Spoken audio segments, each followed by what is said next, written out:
Welcome to Morgan Mead's Video Village, where we take a look at the tips, tricks, and origin stories of the filmmakers who lived them. This week's guest is J.J. Geiger, editor whose credits include Gossip Girl, Scorpion, Reacher, and FUBAR.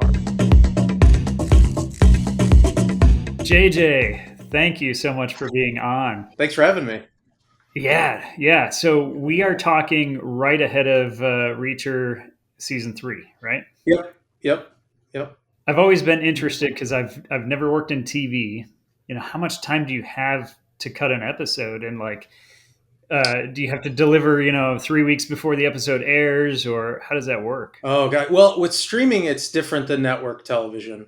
Like for network television, it's about 5 to 6 weeks from start of shooting until we turn it over to music and visual effects and things like that. But for streaming, it could vary because so many schedules are shot out of order, much like a film, where you might shoot the exteriors of a location, 6 months after you started shooting the show, and you kind of have to plug those in. So it's a little more relaxed, especially if you're dealing with Netflix, which we do. Netflix and Amazon, they have to have it so they can do all of the translations for all the languages and have people come in and speak those roles. And there's a lot involved after the fact, after we get everything locked and everything finished. Yeah, Yeah, it's a lot different. I wonder if AI is going to change any of that. I mean, I've seen demos now of the instant translation and dubbing and all that. Yeah, stuff. did you see the from the movie Fall, where these two girls are on top of a tower? Right. And they made her speak Japanese, and it looked like she was speaking Japanese. Wow. And I talked to actors about this, and I said, well, let's say you're a native speaker of Spanish, and you're like, well, I know it's English, but I could do it in Spanish as well. AI doesn't allow real performances in that language if the actor is actually able to do it.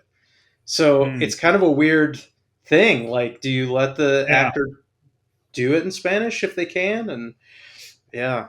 It really makes me wonder because, obviously that technology is in its infant stage right now, and it's only going to get better. Oh, yeah. But if I was an actor, I feel like I would lean more toward, I want my actual voice speaking Japanese rather than some Japanese actor that maybe performs it differently than me, or, Yeah. there's always kind of the ego part of it too. I don't like that voice. It doesn't match my face, that kind of thing. So Sure, absolutely. Yeah, it's a weird situation. And even AI in editing, they've talked about how that could be a possibility instead of having let's say 4 editors like what we have on Reacher and FUBAR. Instead of having 4 editors, maybe they, with AI, they have AI do something, cut it together, and then they have one editor that kind of comes in and just cleans up everything, and your AI is basically cutting 75% of the workforce in that regard. it's January 2025. Mark Zuckerberg and some other tech CEOs have just announced that they're laying off a ton of programmers. Other technology companies aren't even hiring programmers moving forward.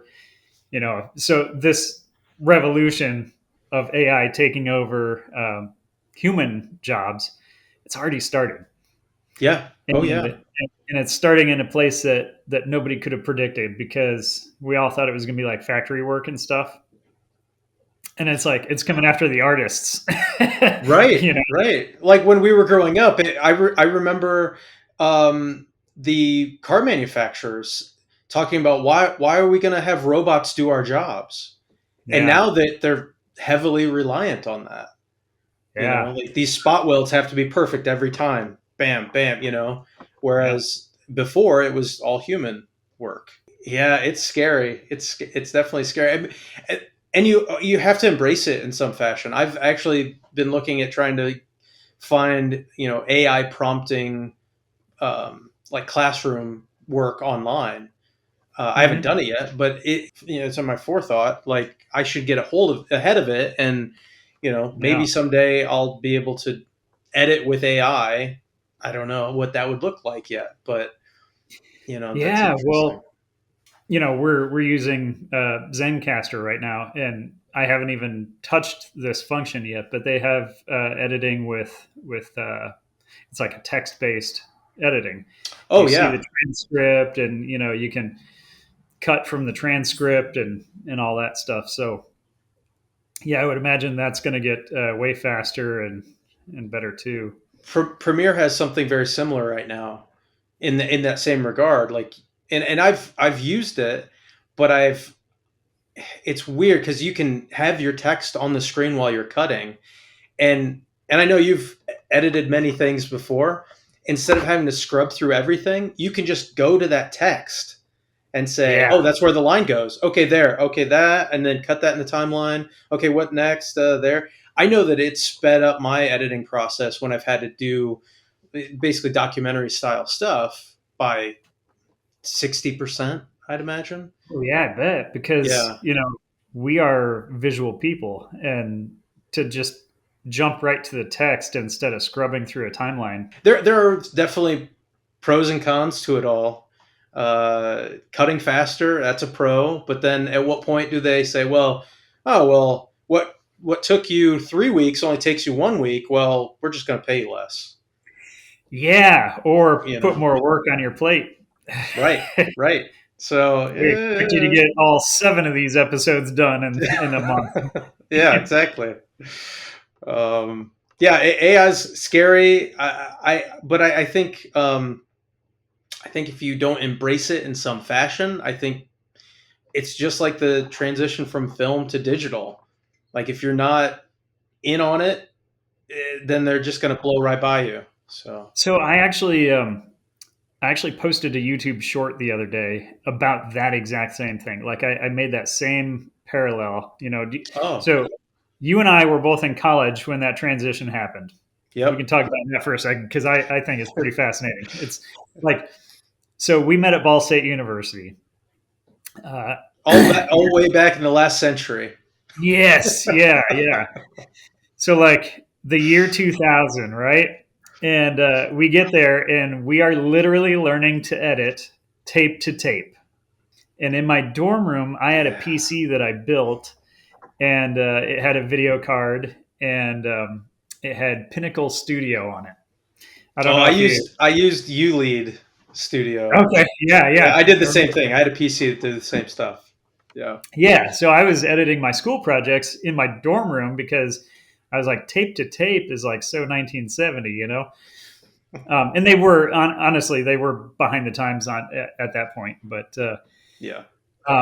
but I remember I had a lot of trouble editing because um, you had these separate audio and video jacks going into your computer, and you literally had to hit play on either a VCR or on your camcorder or whatever you recorded with, and you had to hit record on your computer, and it was analog. It was converting analog to digital, and I figured out, that freshman year we were shooting a feature film called Gateway, Oh and you yes. helped with it. It was awesome. Um, but when I was editing that, I realized that the audio and video tracks would lose sync with each other after about 2.5 minutes. So Oh, you can I imagine all the footage we had for a feature film, right? right. It was hours and hours and hours of footage, and I had to record it in 2-minute chunks to avoid um, Oh, losing no. sync like that. So Was this before the because I know Firewire, you were able to then start controlling the camera by using Firewire with whatever system you were working with. yeah, that came out like 2 years later after all that trouble, Yeah. and gosh, hard drive space was at a premium too. So like I was I was editing at what was it, 640 280. That was the resolution that I Oh, was yeah. editing at. Yeah. And then when Firewire came out, it was like 720 by 480, Yep. and yeah, it was crazy. But so anyway, around that time, that's when everything was starting to go HD, or they were talking about going HD, and um, Star Wars Episode 1 and 2 had been filmed by then, and they were HD. Yep. And Robert Rodriguez was really pushing it. And I remember like all these film professionals were like throwing a fit, saying, I'm never going to film digital because it's not real movie. It's not a film. Right. And it was like all these snooty DPs and directors and stuff are saying like we will never shoot digital because it's not the same. It doesn't look the same. It doesn't. Well, You and know. a lot of those people had been doing it for 20, 30 years. Very much like me. I mean, we both have been working professionals for 20 years or so. Yeah. And to say, oh, well, there's this new thing. In our case, it's AI, but in their case, it's this digital format that doesn't need processing and it doesn't need, so much color. There's pros to doing digital. And a lot of those people, if they didn't get on board, they retired. They're like, I'm good. I don't need to do Yeah. this anymore. Well, and so at the end of the day, the reason a new technology takes over is because it's like faster and cheaper, right? Yeah, It saves money, it saves time, and that's what AI is going to do. But I don't know. AI to me is like a little bit of a different animal because it's not just a tool, it's also a collaborator in a sense. And it mm, could take the job of a human collaborator. sure. So so here you are for the first time ever with a tool that can make choices for you, and Right, but right. creative choices, which is mind blowing. Yeah, And it's interesting to think like where that might take us, and how many growing pains we're going to have to suffer through before we like hit our stride with it.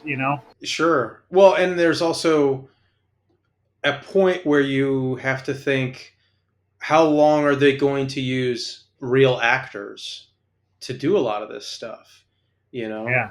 because right now, you might have a whole bunch of stuff filmed, and then it's just like, okay, well, AI, what do you think is the best performance? Okay, well, I don't like that, this performance and this performance. What other options do I have for these two lines?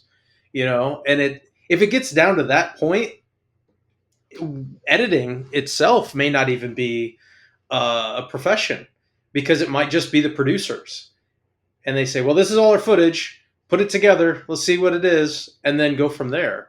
That's the really scary part.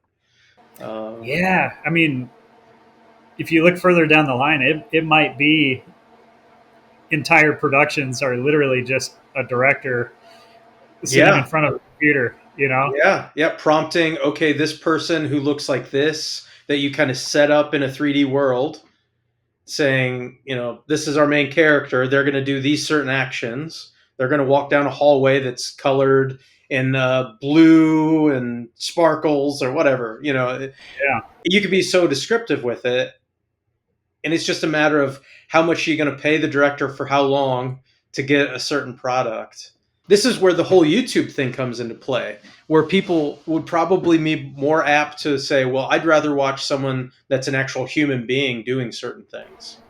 Yeah. So maybe there's a parallel there between like prop making and visual effects, because back in the Sure. day, everything was like handmade miniatures, like everything was shot for real. Um, and then they started doing all these 3D computer generated effects. And Yeah. I know a lot of people threw a fit about, it looks fake, I don't want to watch it because it's not the same kind of effort put into it, Hmm. you know, which Yeah. maybe they just didn't understand the process because it's a whole different animal, but it's still a lot of effort. Yeah. Uh, but I wonder if, I can already see that it's gonna start out that way at least, where uh, you know the shit looks real, right? It doesn't look Yeah. fake. Like you're looking at it and you're like, holy crap. But you think about like, oh, sorry, go ahead. Well, it's just, you're not putting in all that human effort, right? But at Hmm. what point is it like let the results speak for themselves, and are you entertained? Yeah, Like yeah, bottom line, you're here to be entertained. Are you entertained? right, right. Well, you talked about props and stuff like monsters, like monster makeup, and like being able to. I mean, they still do molds for, if you're doing a face, you mold and you sculpt what you want the mask to look like or whatever, and then you make it out of latex. Like, at what point does it just say, well, here's the mold of the monster that we want. Let's scan it and then upres it. Make it bigger, make it smaller to match whatever we want to do, and then AI takes over and makes it alive. Essentially, you've seen those videos where they take, or the AI created videos where they take stills of people that are, in the 1920s, Yeah. that they did not have video. I mean, they had film, but they didn't have video, and then they animate what those people were doing, like moving around, and it looks so real. Yeah, we're in like barely in year two, and it's already Right. this wild. It's scary for sure, but for me personally, I feel like the excitement is more than the scared. You know what I There's mean? a lot of exciting things that could happen, and the fact that we could ourselves, just anybody could get on a prompting system like Chat GPT and create something. Have you done any coding with Chat GPT at all? Yeah. So it's been years since we've actually caught up or whatever, but Yeah. I'm a Python programmer, so Oh, uh, okay. yeah, Yeah. I've made entire apps. Just this is before AI and stuff. Like I've sat there and coded entire applications from start to finish, and Oh, and that's now awesome. AI is like, what do you want to code? I can whip it out for Yeah. you, you know, Right. Right. which I actually love because I love coding, but it's so much better to have just the 75% of it, the hard stuff done for you, and then you just Sure. spend your time finessing. Well, It's and cool. it's nice to know the language, because then you could read it and go, "Oh, well, this is what happened that ChatGPT didn't do correctly. This is how we Yes. can fix it." Yep. Um, I did a test. It was quite a few months ago, but I created a program in AppleScript to test my internet connection every 15 minutes, because I was getting intermittent internet, and I wanted to be able to give an Excel spreadsheet to my ISP and go, "This is what's wrong, fix it." Um, Yeah. and so I created a program. I wrote it in AppleScript. I did it myself, and then it took me about, doing my own research and stuff. It took me about 3 or 4 weeks, just off and on, trying to get it to work. And I was like, you know what? I wonder if ChatGPT could do this. And sure enough, I asked ChatGPT, could you do a program that does this, this, and this? And within about 2 hours of kind of finagling it, I had it better than what I had put together. Like, it had bells and whistles and notifications that popped up, and like when I started my computer, it prompted like, "What's your internet connection? What's it supposed to be? What's your upload? What's your download?" And it created a Excel spreadsheet. It did the percentages. Like, it was leaps and bounds what I couldn't do myself. I mean, it would have taken me longer. Oh yeah. Yeah. My favorite thing to use right now is Cursor AI. Have you heard of that? I have. That's one of the programs that I wanted to look into. So I've got two kids, a 7-year-old and a 10-year-old, and I showed them Cursor, right? Like this is their first Hmm. time ever opening up an IDE, like a program where you can write the code, Yeah. and they're both into like Roblox and Minecraft and that kind of thing. They like creating their own levels in Roblox, and my 10-year-old was like stuck on he needed code for something, and I was like, what kind of code does that use? And I think it's like Lua. Hmm. um, but I was like, hey, have you heard of Cursor AI? And they're like, no, what is it? So I get it downloaded onto their computer, and I was like, look, we're just going to install the Lua extension, chat with this thing and tell it what you want. And then Yeah. so they told it and they copied the code and pasted it into Roblox and it freaking worked, you know? Wow. And yeah, so they're sitting there like modding all these like Roblox games and stuff like that. And it's like, I've got a 7-year old that's like coding crazy stuff in Roblox, just for fun because That's awesome. AI is enabling him. He's doing this now, like when he's an adult, like 18 years old, what is he going to be doing then? Like what? Napping all Yeah. day. He'll be doing nothing. He'll have robots all over the house. Yeah. Creating some kind Yeah. of passive income for himself. That would be the Yep. dream. Yeah. Yep. No, the dream would be him creating passive income for me. True. Very true. It's like, so I've got several friends right now that are looking for work. Hmm. I know 3 people right now that have been out of work for an entire year and have been applying like crazy to different places.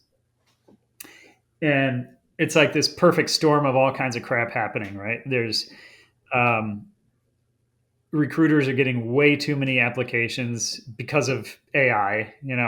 AI is Sure. helping people write their resumes and submit. So now the recruiters are getting like just inundated with all these really great looking resumes.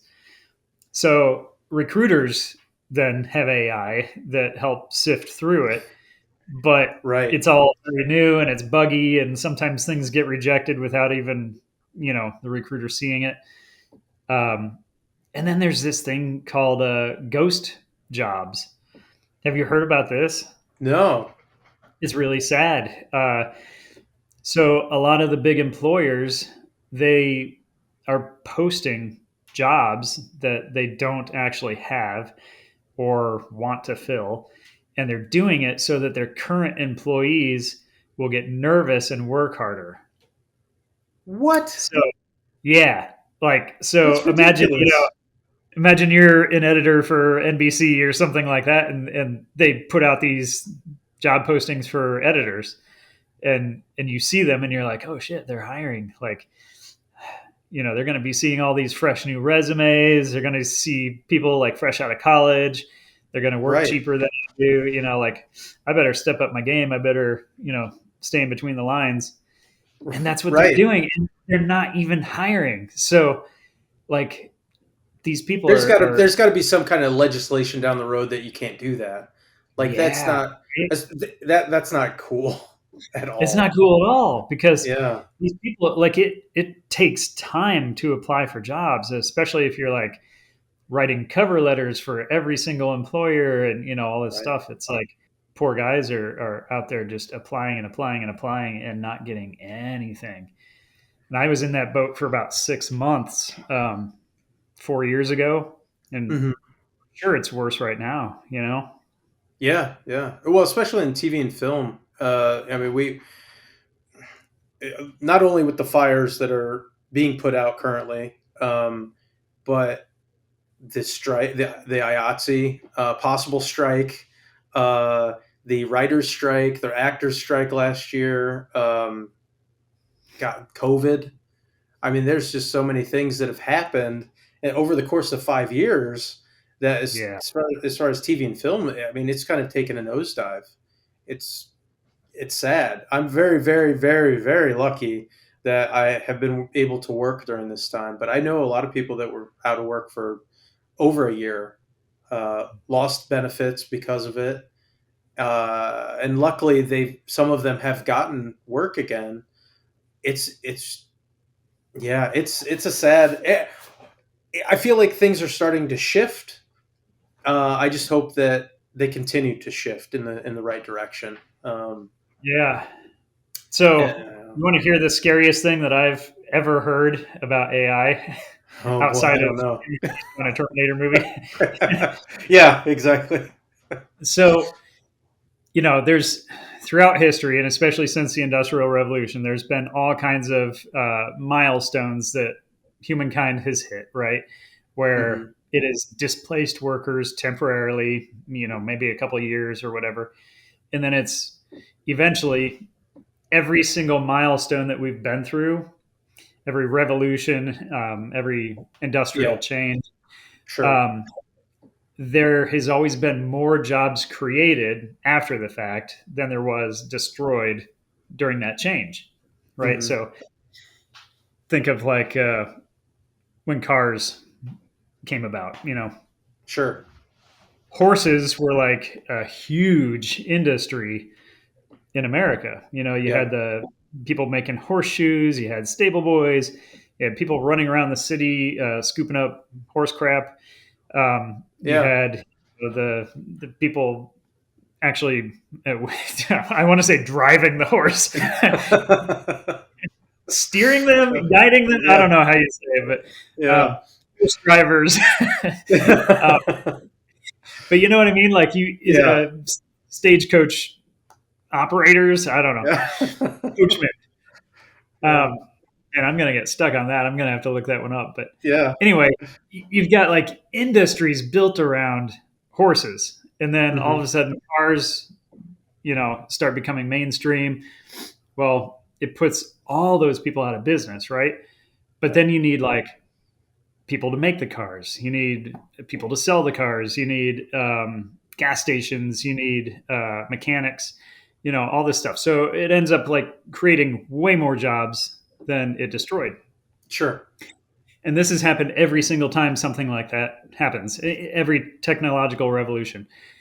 AI, whole different animal, Mm. because this is the scariest thing that I've ever heard.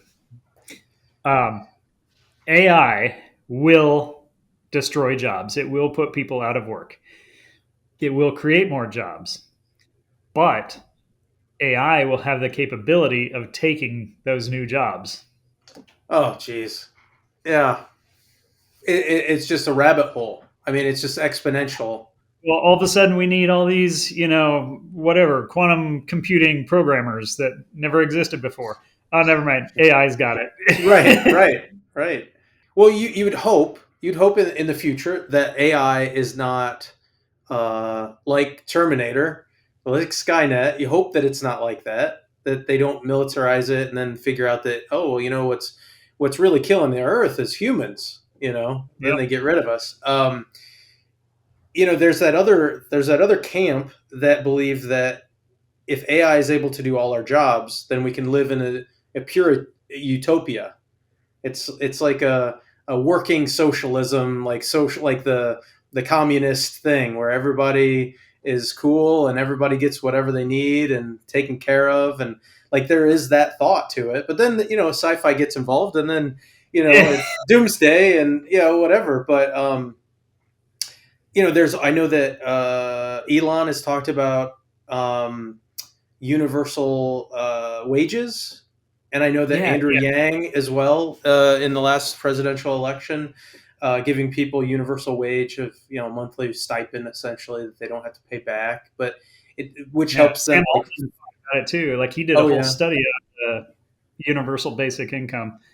Yeah. yes, yes, yes, and essentially like it can help people out. I mean, it's like not only financially, but like, okay, I don't have to work so hard to get this money that to provide for my family, but I can actually better myself to then make more money to provide more for my family because of it, and it kind of grows exponentially. It's like you Yeah. go to school and do this stuff and learn this stuff that you may not have had the opportunities to do so before.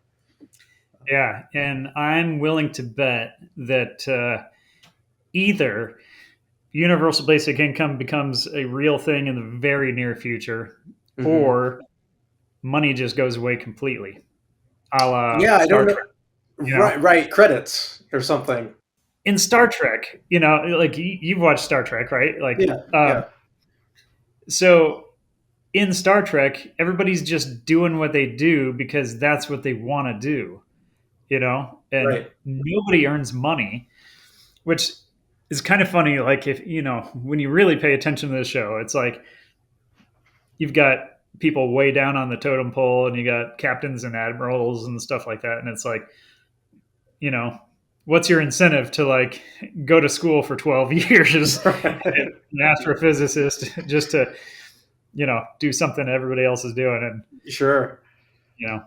But they're doing it for the adventure, and they're doing it for the process because they enjoy it and they're interested in it, and Mm-hmm. it's almost like curiosity and creativity take over when you're not worried about money.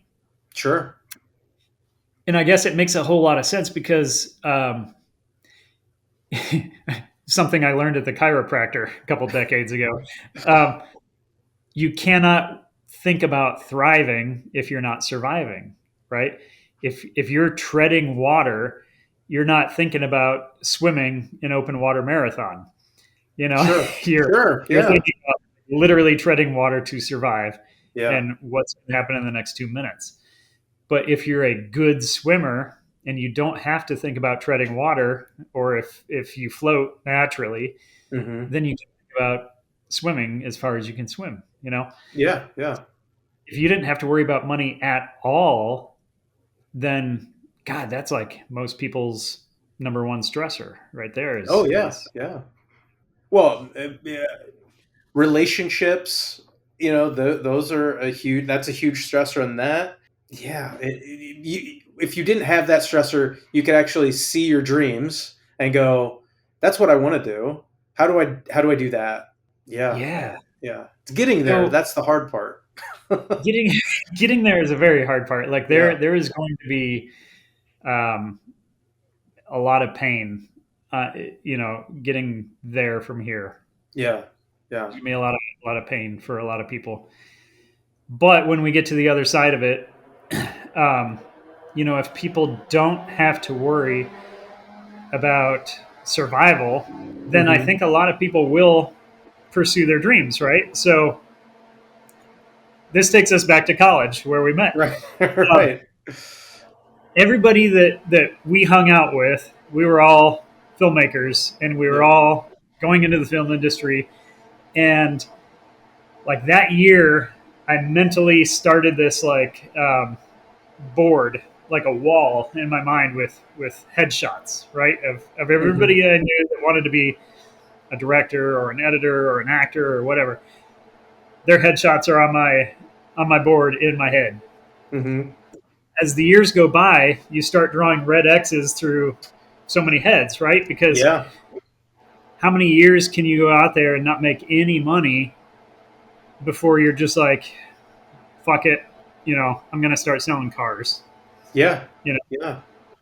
And you get to a point where it's like you've been starved for money for 6 or 7 years now, and you've been screwed over every chance somebody gets. And at some point, if you don't get your big break, fuck it, I need the money. And you go for Yeah. something that pays really good, Sure. usually. Yeah. And so then you get all these people, and it's not just the entertainment industry, it's like all over the place. You see people going to school for dance and art history and, psychology, whatever, and they end up doing something completely different. Like Yeah. I Yeah. I barely know anybody that's in the field that they studied in college. Very few. Like Very few. very, Yeah. very few. Yeah. And it's a long winding road for so many people. And I wonder if we had universal basic income, if people would just stay on track, you I, know? I think there's something to that for sure, because it normally is that whole question, like, am I going to be able to pay the rent tomorrow? Yeah. And if you didn't have that question, then yeah, hopefully you would just continue to pursue it. Yeah. Um, Yeah. Why not? yeah. You would have like endless energy to do so because you Right. wouldn't be like preoccupied treading water. Right. you know, Right. Right. have all that energy and resources to pursue your dreams. Now And there is a oddly flip enough, side. like yeah, But there is a flip side to that, because I don't know if you're familiar with Wally, the oh god, completely different, you know, yeah, where yep. they're like, we don't do anything, we don't need to, like, yeah. At what point does humanity just die off because of it? But I think like you need to have a dream inside of you from the beginning, right? Like if you grew up in a household with parents that crushed your dreams from day one, Yep. and you just never had an original thought in your mind because it was stamped out of you real quick, yeah, you're probably going to end up being lazy. You're going to Hmm. be a consumer of the creativity of others. Yeah, yeah. You're going to watch the shows instead of edit the shows. Sure, sure. I think there's something to that. Yeah, my parents were very supportive in what I that I wanted to do. They never like, no, you can't do that. You know, and that was the positive thing. But when it was other people, even if it wasn't directly like, oh, you can't do that. Like in my mind, they're telling me that I can't do it. You know, like there was a professor that I won't say his name. Most of the people, if I they already went to know who you're yeah. talking So he would, and a lot of people do, but he would cut you down. And there are people, and there was a point where like he cut me down. I was like, maybe this isn't what I want to do.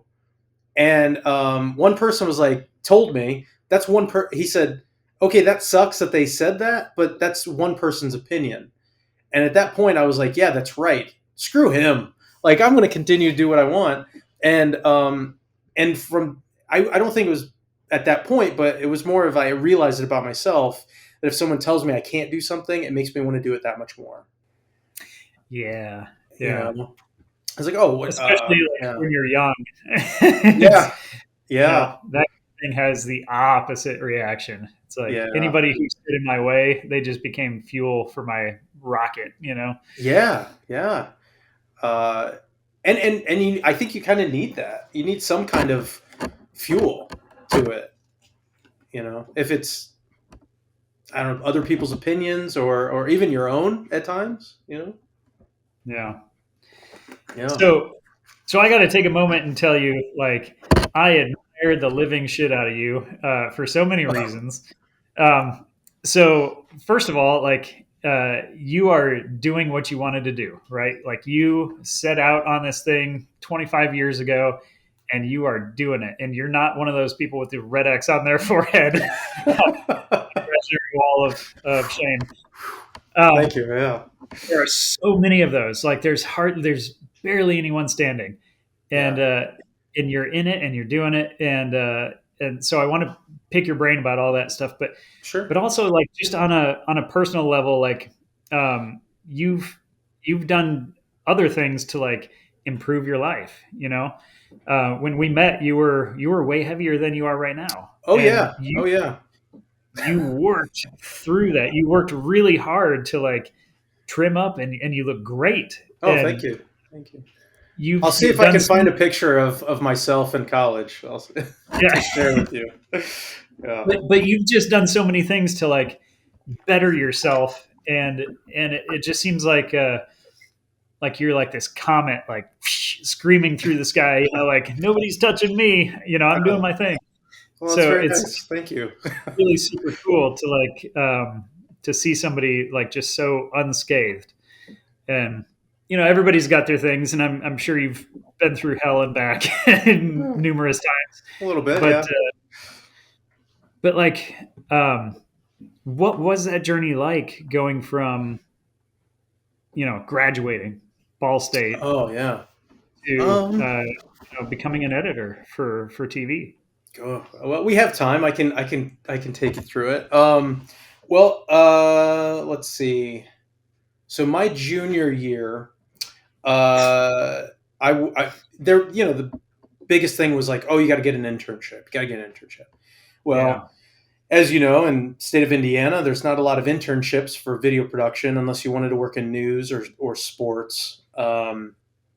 There was some sales stuff, but that wasn't us. We were production. So um, yeah. I went to the internship coordinator one day and I said, "Okay, well, I'd like an internship. How can you help me get that?" And he just points to a book and he says, there's a book for interns or internships that are available that we've been sent." So it was just emails from people, and so I just kind of searched through and I picked 10 and I said, I'll send emails to all these people, and if they like my resume, they like my reel, I will I'll try to do their internship if they want me to do it. And so again, this was junior year. I was kind of I wanted to make it sure that it was my last semester, my senior year. I was just trying to be proactive about it. And within about a week, I got one response back, and it was from Miramax Films in LA. And I was on cloud nine, just that Oh they yeah, responded back, And yeah, um, I wasn't able to do it. They wanted me to do it that actual semester or that year. I was like, well, I can't. I have to wait until the next year. Will you hold it for me? And they're like, we don't really do that, but okay, we'll do it for you. And I was like, I'm like nobody. I yeah, yeah. That's crazy. yeah. So yeah, the internship was from March to July. It was a really short internship, but it had to be in LA. So I packed up everything and went out there, did my internship for 3 months, and I basically worked in the dub room. So back in the day, they would have movies on reel, like on Digibeta or Beta SP, that they needed to put on VHS for executives to watch. So they would say, "Oh, well, we need 3 dubs of this. Can you do that?" So that was my job. I would dub these VHS tapes, and then I did dailies, which was, whatever they shot for the day. The executive producers had to see that stuff as well. So the guy that ran the room, he taught me how to do dailies in the sense of you go to the last take and you print the last take to VHS, and you go to for every setup, and that's how they would view, and they'd say, "Oh yeah, we our dailies are great." That's how the execs would watch it. So my job, the only one that I can really remember is Scary Movie 3, but I got to do the dailies for that, which I thought was pretty fun. Cool. It ruined my look at Leslie Nielsen. At that point, he was like, that was one of his last movies, and he was super old at that point, and I was like, why isn't he remembering his lines?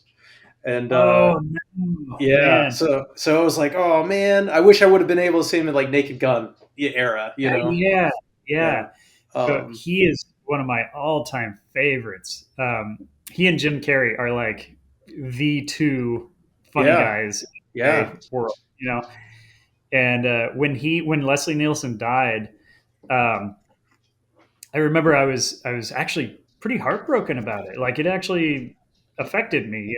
yeah. And I remember about a week later, or within a week, I'll say, I actually had a dream where he came to me and said he wanted me to film his biopic Oh and like wow. make a movie about my life. I want you to do Yeah. it.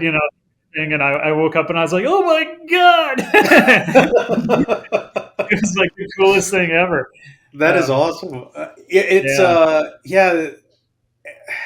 By the way, biopics are what I want to do. Like in the end, like I want to be able to do some kind of biopic. That would be perfect. We could do that one.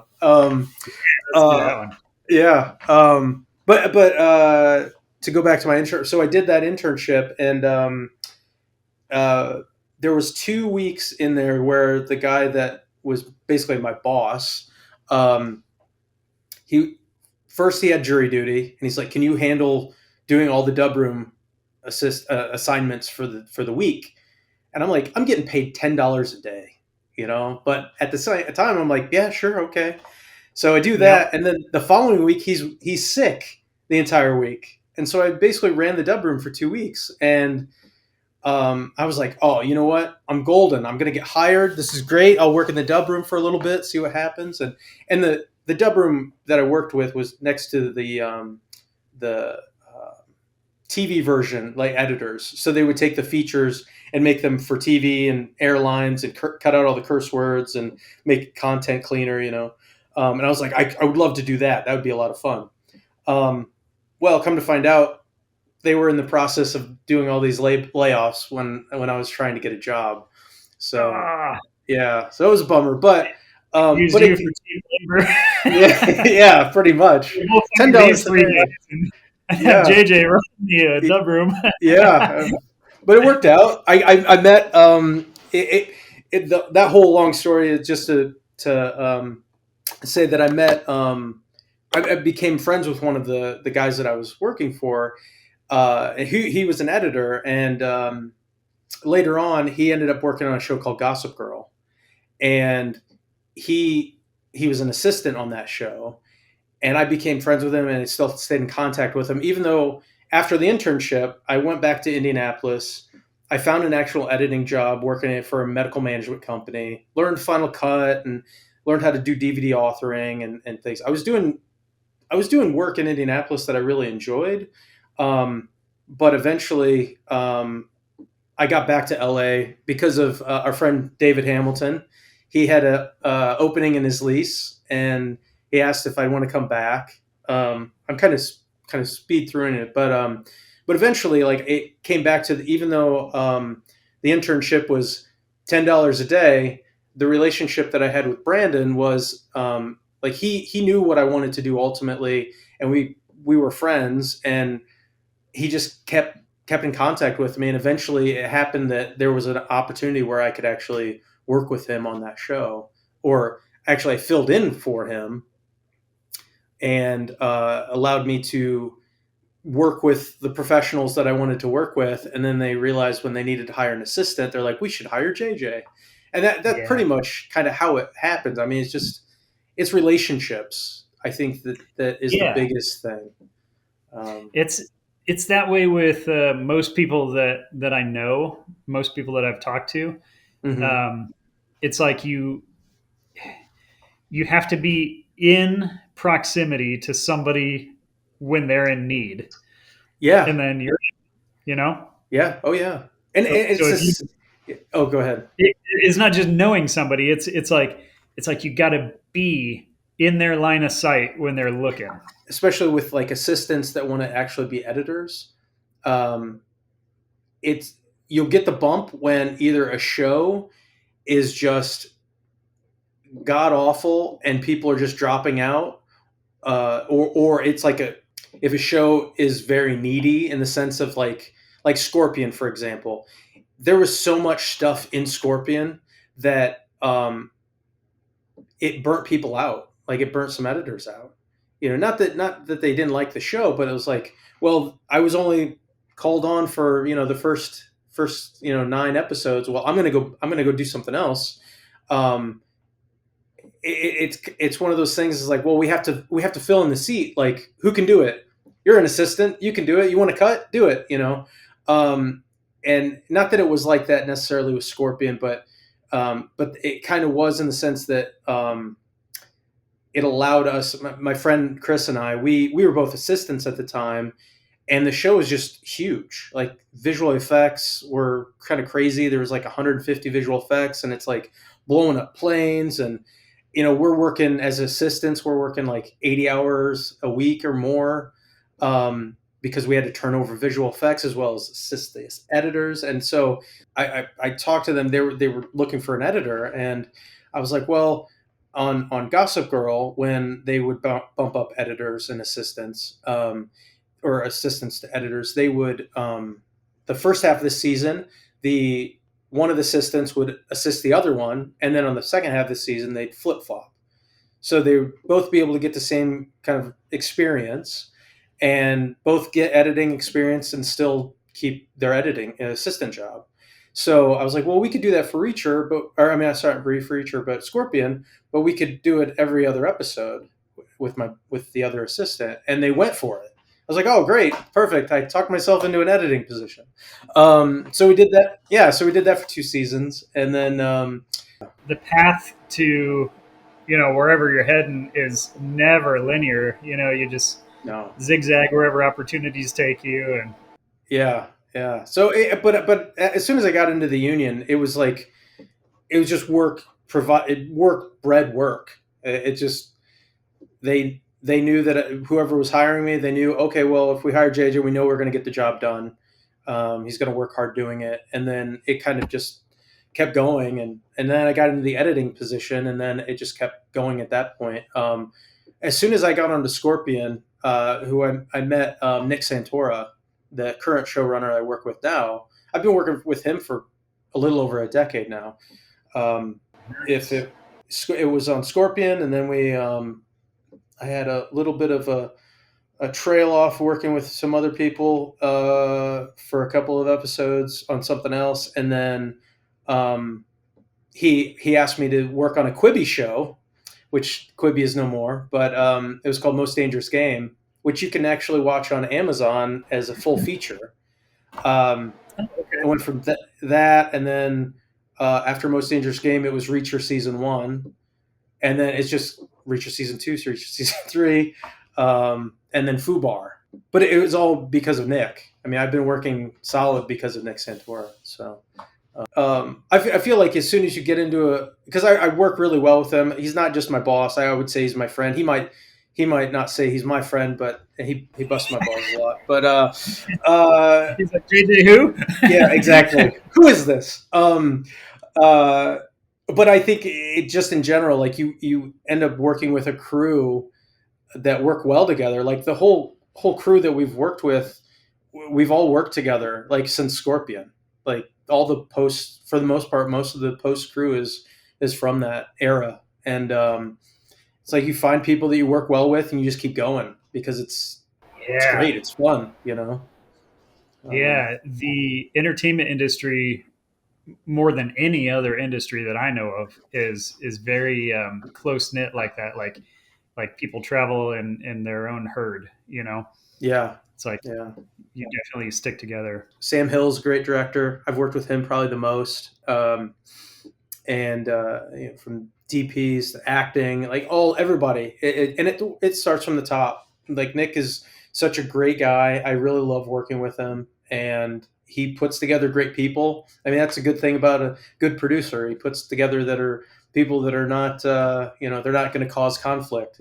Everybody wants the same product, a good product. Yeah. So, yeah, I've been Yeah. very blessed in that regard. So, yeah. So enough about me. What about you? Like I know that Um, you're doing props now, like building props. Are you getting prop jobs? Like how did that happen? well, kind of the same way the Miramax thing happened. So when I moved out to LA the second time, Oh, because I moved out there a few times, okay, but when I moved out to LA, this was early 2010. okay, I knew editing, I knew visual effects. I was self-taught. The first visual effect stuff that I ever did was in 1999 on a computer that I built, and it took like freaking weeks to render for like a 3-second shot. But I learned 3D Studio Max, Adobe After Effects, um, and so I went out to LA, and I had all this. I think I put together a reel or something, yeah, and I tried to get work at VFX houses. I had several interviews, and I even had a couple connections and stuff. And every single one of them told me the same thing, which actually blew my mind. They said, "We like your stuff. We think you can do it, but you have to have a degree in order for us to hire you." really? Right? Yeah. Like That I was yeah. shocked because I It's don't like think it's that way why? now. No, I don't. Maybe it is, but I would imagine if you can do the work, who cares? Yeah. Yeah. Yeah, That's kind of what I thought too. So, yeah. um, and gosh, one of the places like I really wanted to work there, and they were like, "Man, you would fit perfectly in here." Like, they had like their own culture going, and Yeah. they're like, "Oh, you would fit perfectly in here. Like, we can tell that you're like one of us, but we can't hire you." They said, "Go get a degree and come back." So, um, so I went and I got a VFX degree. So Nice. I 18 months of school, got an associate's degree, and it was for visual effects and animation. If it looks like I'm shivering, it's because I'm freaking cold. Okay. So Oh, I'm sorry. if I'm it's sorry. crossed on video, if anybody's wondering, I am shivering because it is literally like -8 degrees right now, and I'm out in my studio that has like a little tiny heater, and I've got it off right now for audio reasons. But anyway, so I got this associate's degree in visual effects and animation, and just like you, I ended up getting this internship offered to me. It was kind of like this weird I saw a Craigslist ad and I Yeah. responded. Oh man, And back in the and day. as as it turns out, I was the only one to answer the ad because as soon as the boss found out that the assistant put up the ad on Craigslist, he was like, "Take that down!" Like he threw Oh, a fit about it. oh. I responded within 10 minutes of it being put up, so I was the only one. So, I went in and I still had 6 months left of school. I wasn't allowed by the school to take a job or an internship or anything like that. Mm. Um, but I did it anyway. And Yeah. and so I went in for like a couple small things, and it was a studio that was like just getting started. Hmm. And so I did a couple small things with them, and then the big thing that they wanted to hire me for, it fell through. So I didn't hear anything for a little while, and then when I graduated, they hired me. Nice. So when you're learning visual effects, you're learning a lot of what it is 3D modeling and stuff on the computer. Hmm. That translates pretty well into 3D modeling for 3D printing. Back in 2010, 3D printers weren't around. Like, Yeah. I want to say the first 3D printers, like consumer grade 3D printers, were like 2012 ish. That sounds about I right. was basically doing 3D CAD stuff in Maya, and a lot of it was like very precise. So I was doing things in Maya that normally you wouldn't do in Maya. Maya Yeah. is like you go for the look of things. You don't go for like the exact measurements and stuff. It's not built for that. Sure. Um, Sure. there's better software for like being precise with your dimensions and stuff. But I just kind of adapted what I knew to what I was trying to do, and I was one of the first hires there. There was only one other guy, and then so we were kind of like the OG, 3D modeler. Yeah. So here we are making movie props, which was freaking cool, man. Like I Yeah. love it. I love it. So when I moved away from LA, I continued to do it just as a freelancer, Yeah. just for people that I know and stuff like that. I'm not putting out ads or anything like that, but Sure. I know enough people that about once a year I've got to make some props. Yeah. What's your favorite prop that you've made, and did you get to keep it? My favorite thing that I ever worked on was the movie Interstellar. Uh huh. So That's awesome. aside from me working on it, one of my favorite movies. You know, but the fact that I got to work on it too is like my heart is in that movie. Yeah. It's Like so cool. myself and the other guy Shane, that were the OG 3D modelers at this prop shop. Yeah. The two of us designed most of the spacesuit, but specifically the helmets. It was Oh, that's awesome. yeah. So Shane and I were sitting there for 2 months, 3D modeling the helmet together. I would work on some aspects of it. He'd work on others, and the design was his. So he designed it, and then I did most of the big stuff, and then he did all the little details, and then when stuff was 3D printed and cast Mm. out of molds and stuff like that, we were out there sanding away and painting and doing all this other stuff. So there's a part on the spacesuit, like the backpack, Hmm. where it needed like these little metal, warning labels and shit like that. Yeah. Just details, and so I put a bunch of verbiage in there that if there was ever a close up, it would say something about hot exhaust and whatever. Sure. But then I Yeah. then I put my initials in my birthday. So my initials and my birthday are on the spacesuit for Interstellar. Oh, that's so Um, cool. yeah, and And who knows? Maybe that'll be in the Smithsonian someday. yeah, that'd be cool, man. Yeah. I got to wear the spacesuit too. So somewhere at that company in the archives, there exists photos of me wearing the entire spacesuit, Oh, just for test fittings and that's stuff. so cool. man, I wish I had that for my scrapbook, you know? Yeah, absolutely. I would enjoy prop making in that regard to try to make it as like realistic as possible. You know, that sounds like a lot of fun. It was so much fun. Like I've done a lot of things in film. I've directed and wrote and edited, and I've done visual effects, and I've done prop making. Um, Even did a little Foley work, which Foley is pretty fun. Yeah, Um, but I think outside of directing, prop making is my favorite part of filmmaking. I, Prop making is really fun. yeah. I think that there's something. Yeah, it's something tangible that you, as soon as you're done working on it, it is finished. It's like here's my piece of art. Go make yours. You know, that kind of thing. I could see how that could be really fun. Visual effects is fun too, but it's I imagine it's a lot like you with editing. It's you're alone in a room all by yourself, Yeah. staring at a screen for Yeah. hours and hours and hours, and Yep. you know Yep. it's like you're doing good work, but it's a lonely thing, you know. It's Yeah.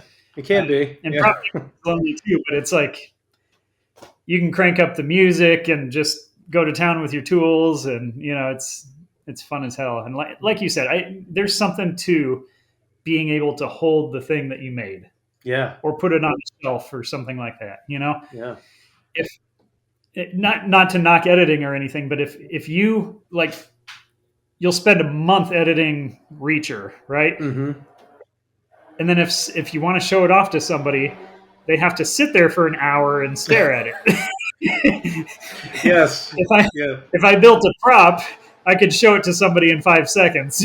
Sure.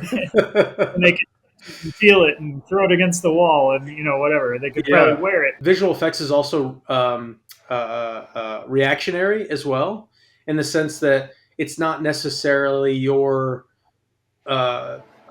piece of art yet.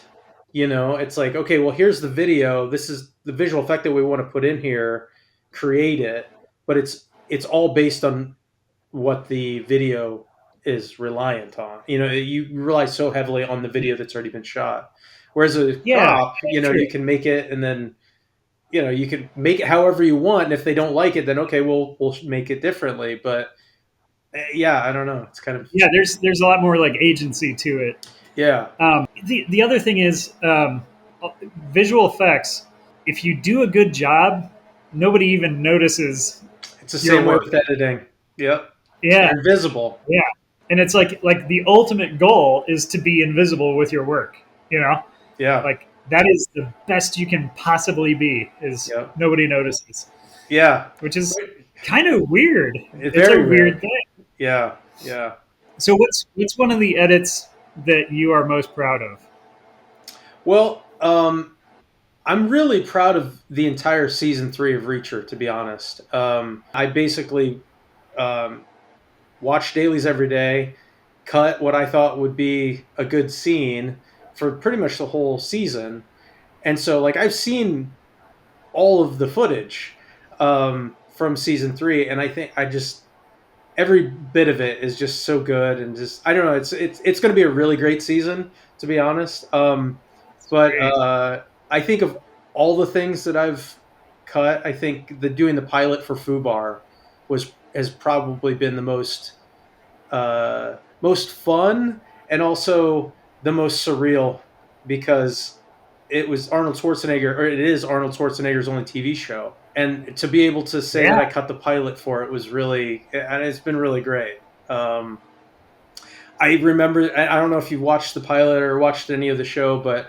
the first scene that I got with him was him in the first section of the show, basically breaking into a bank and like climbing up this rope, and I'm like, oh my gosh, it's Arnold Schwarzenegger.